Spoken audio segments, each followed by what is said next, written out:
Sears went from a startup mail-order retailer founded in 1893 in Chicago, Illinois, to the largest retailer in the world. At one point, it was 1% of the United States economy, and their headquarters in Chicago was the tallest building in the world. But just a few decades later, through a bunch of missteps and bad luck, the company declared bankruptcy, thousands of people lost their jobs, and hundreds of stores closed forever, and a beloved icon of the American economy closed for good. This video is the story of the rise and fall of Sears.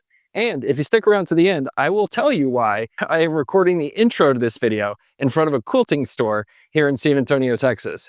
The answer will surprise you. Hi, my name's Michael. I make videos about the rise and fall of companies. If you like stories like that, please like and subscribe and leave a comment below. Thanks. A big thanks to High Level for sponsoring this video and helping us pay for our editors. High Level is the all-in-one CRM that handles their emails, text funnels, and more all in one place. Think of it like the Swiss Army knife for small businesses. You can try it for free at gohighlevel.com/Michael. There's a link in the comments below. In 1886, entrepreneur Richard Sears came across a batch of unwanted watches.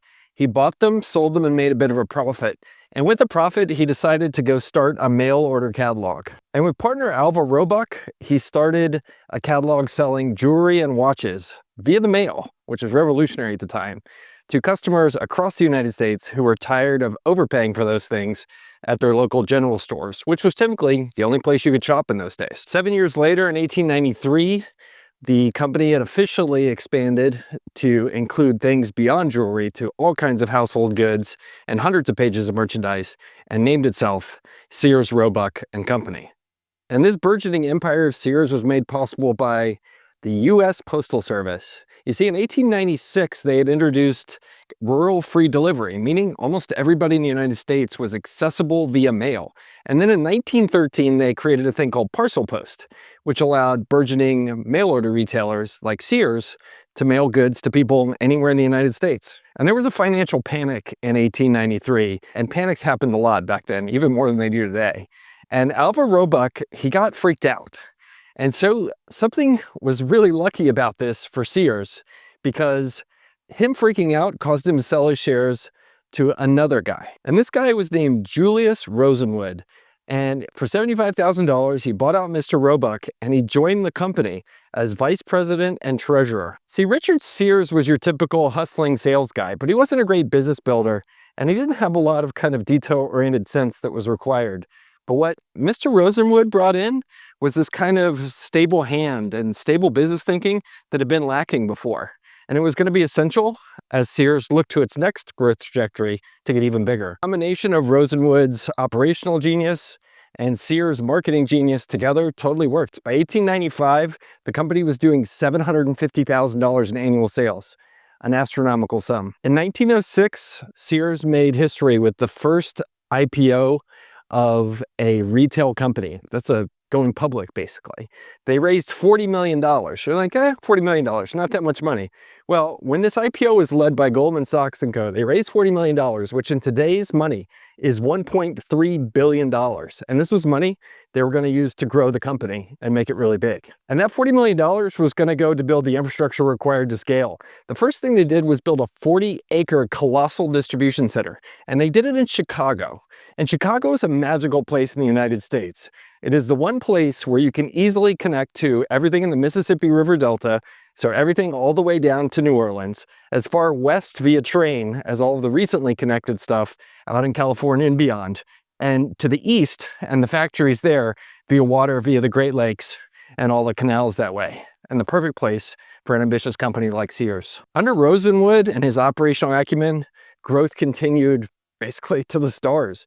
By 1907, they were doing $50 million a year in sales. In 1907 dollars. I don't even know what the math is today. That's billions. A lot of money. In 1908, after 2 decades of breakneck work in the company, Richard Sears, now in poor health, he retired and left Mr. Rosenwood in charge, and basically became a steady hand to lead the company through the next 2 decades of growth. Into the 1920s, revenue kept growing year after year, and suddenly they were stocking and offering by mail virtually everything: household goods, tools, equipment, batteries, burgeoning electronics. If you wanted it, you could buy it via mail from Sears.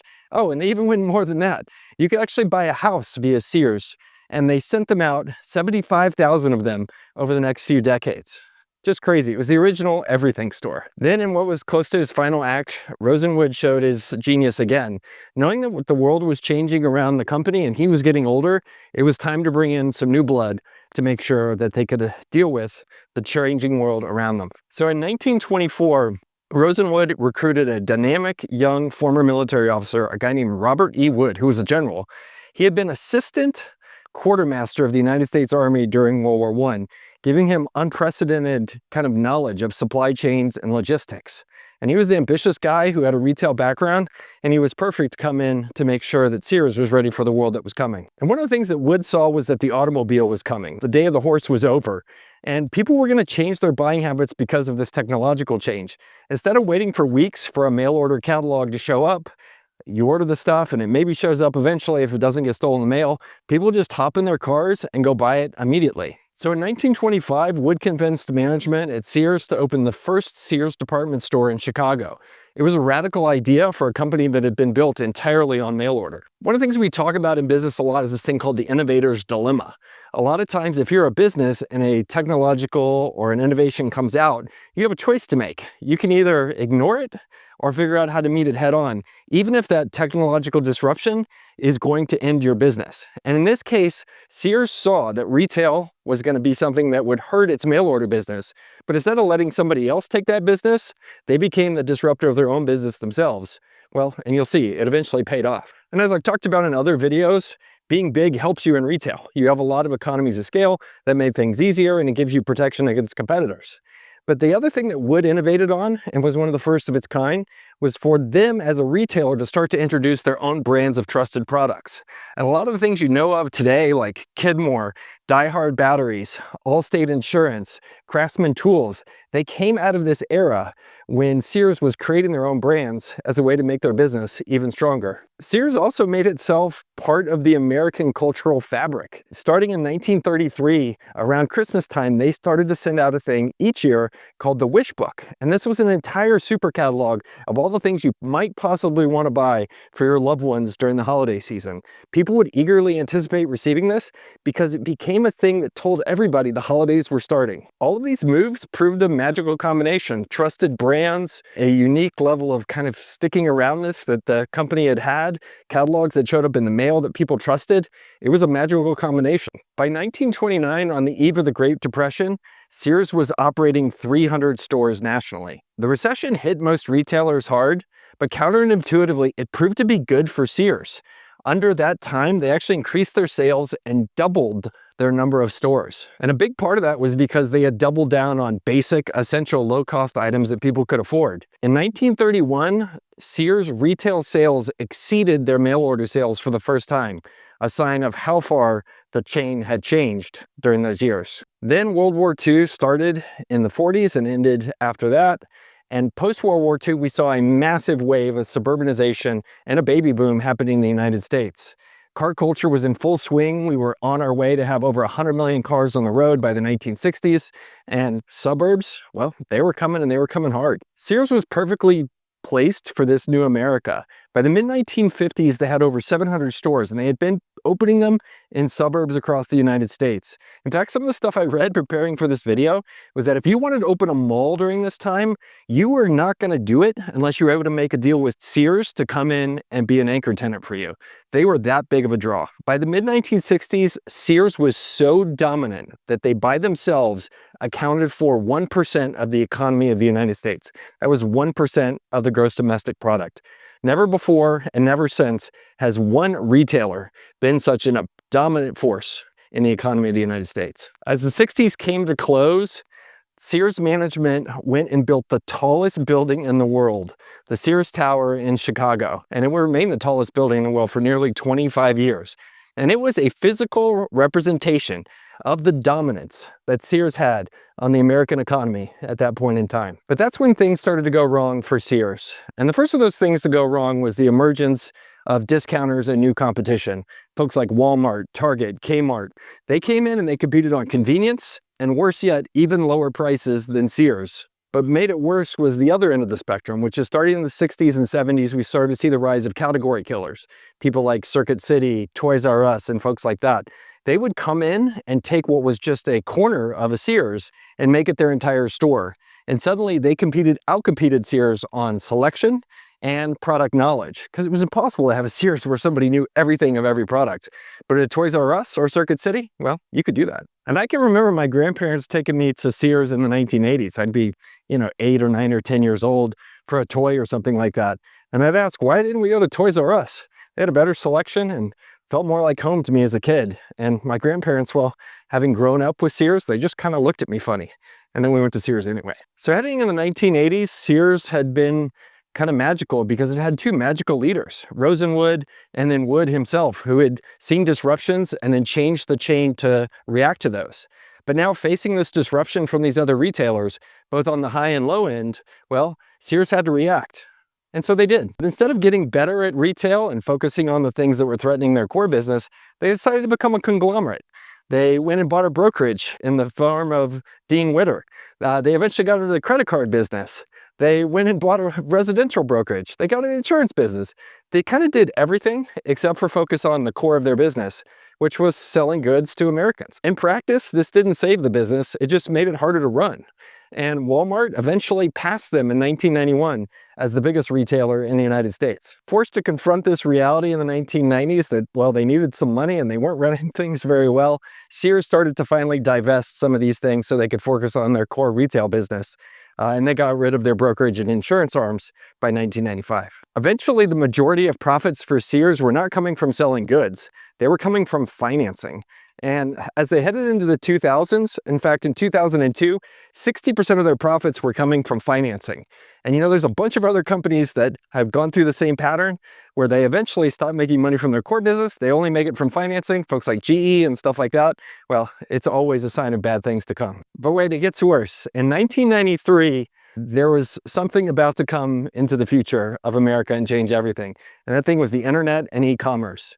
And at that moment, Sears made a fateful decision. And the fateful decision was to close down the catalog business that had existed for over 90 years. And the sad thing about this story is, at this moment, Sears had the DNA, the customer base, the data, the names, the platform, the logistics, everything to become the next Amazon and be the everything store.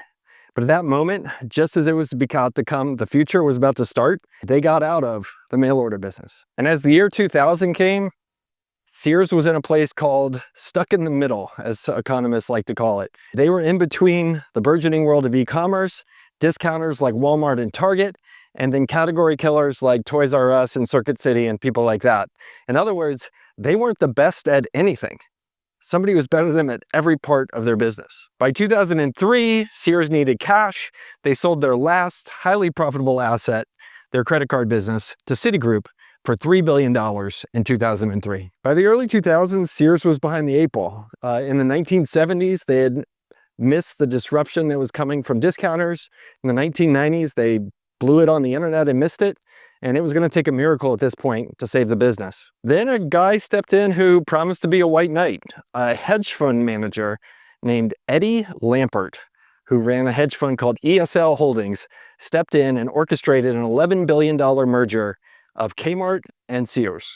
The newly formed Sears Holdings had 3,500 stores, a bunch of assets of famous brands. They owned a bunch of real estate.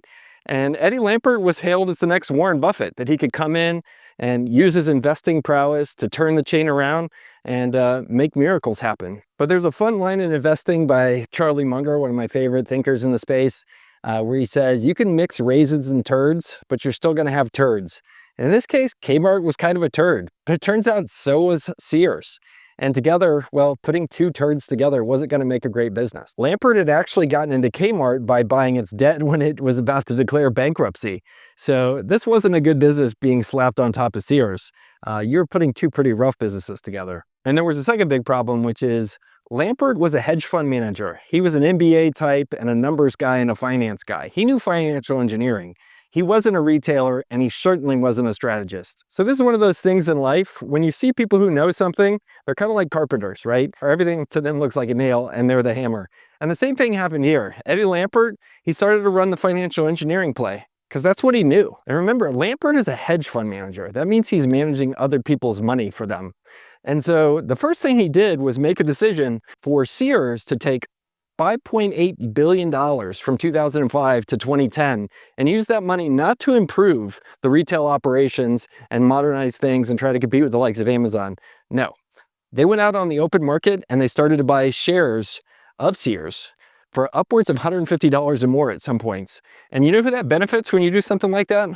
The shareholders. And guess what he was?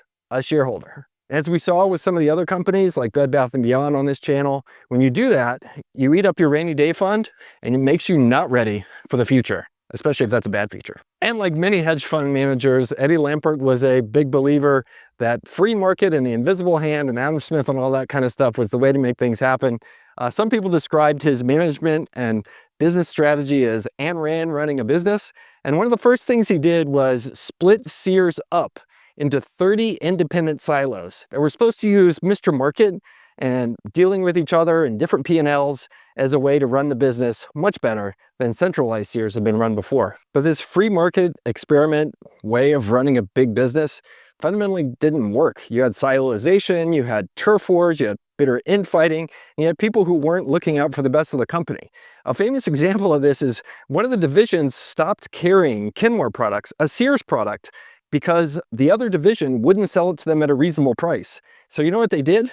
They started stocking a third-party LG refrigerators instead. Just absolutely insane. All the while, Lampert was maniacal about cost cutting. Many stores weren't getting renovated in 10 years or more. So people would go in and see tired stores, they needed to be repainted. In some cases, there were leaky roofs and the air conditioning didn't work.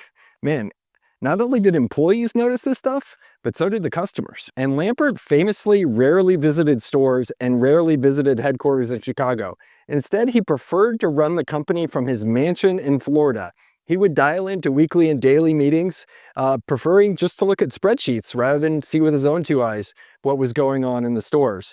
And employees and executives increasingly felt like senior management and ownership and Mr. Lampert didn't understand what was really going on with Sears. But from Florida, Lampert and ESL was really good at running financial engineering because that was what they knew how to do. In 2015, they did more of that. They spun out all of their real estate holdings into its own REIT.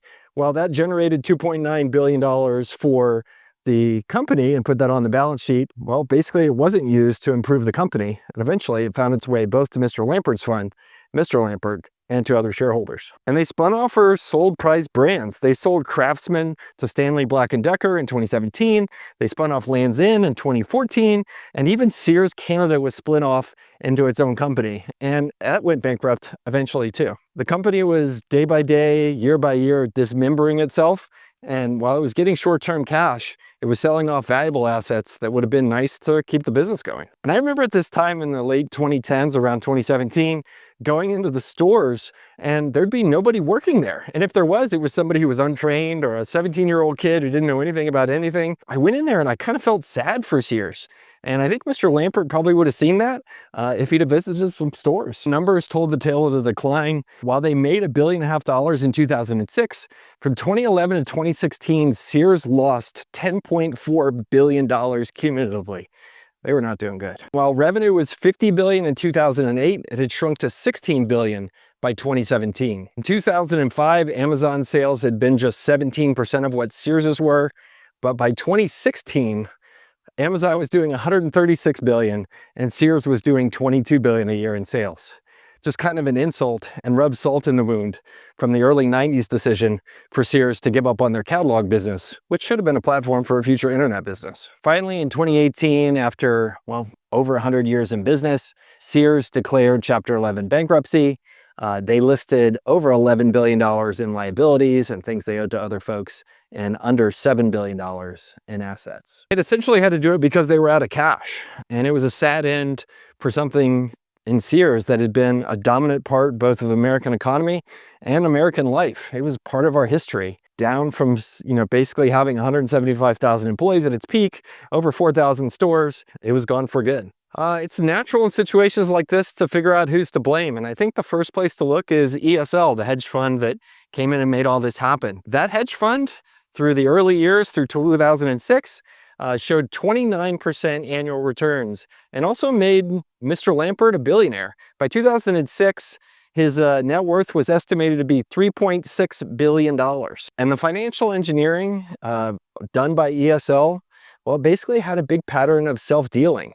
While Mr. Lampert, for example, as CEO, paid himself famously a $1 salary, he also personally gave himself millions of dollars each year in stock grants that, well, he was able to basically keep. In further examples of this kind of self-dealing, in 2016, ESL made itself the de facto lender for Sears. They famously loaned the company $500 million, backed by the real estate portfolio that Sears had, and charged an 8% interest rate. By the end, Sears was paying out $200 million a year in interest and fees to ESL alone. Kind of a crazy number when the chain was falling apart. And later on, people sued people that had stakes in Sears. And when that stuff got to court, people learned that a lot of those arrangements that ESL had set up had effectively funneled money out of the company into ventures and entities controlled by or invested in by ESL. And so this was rental payments, interest, services, all that kind of stuff. Self-dealing. One onlooker quoted saying that Lampert basically ran the most protracted wind down and liquidation of a company in history. And that's kind of true. As a hedge fund manager, he was motivated to enrich himself and his investors, not shareholders, not customers, not employees. And basically, he followed his incentives, and that's what he did. And after the bankruptcy, the creditors that were now in possession of Sears Holdings, they actually filed suit against ESL and claimed that they had basically stripped the company of over $2 billion in assets over the years in favor of themselves rather than the other shareholders. And basically after that went to court, ESL and folks settled for $175 million and the lawsuit was settled. This really represents kind of a bitter final end to the thing with, you know, the company suing its former master in forms of ESL and settling. Kind of a sad end. So one thing in business and life is that incentives really matter. And Charlie Munger, who I talked about before, has a great quote where he says, "Show me the incentives and I'll show you the outcome." And in this situation, ESL and Eddie Lampert were super motivated to enrich themselves, their hedge fund, and their investors, and not motivated to help the employees, customers, and business succeed. And fundamentally, there were incentives to do that, and that's the outcome it got. And I think that's important as we think about our own ventures. Like, how are we setting up incentives for other folks? Well, it turns out more often than not, when you incentivize people to do something, they do that thing. And Eddie Lampert certainly did. All right, this video is a bit longer than my usual ones, basically because this company lasted 132 years and had a lot of drama. Let me know what you think in the comments below, and I try to read them all. What would you have done to save Sears, and how does all this make you feel? We'll catch you next time. Oh, and I'd promised to tell you why I recorded the intro to this video in front of that random house in San Antonio. Well, that house was one of the Craftsman house sent out by Sears, one of the 75,000, and it was here in my hometown.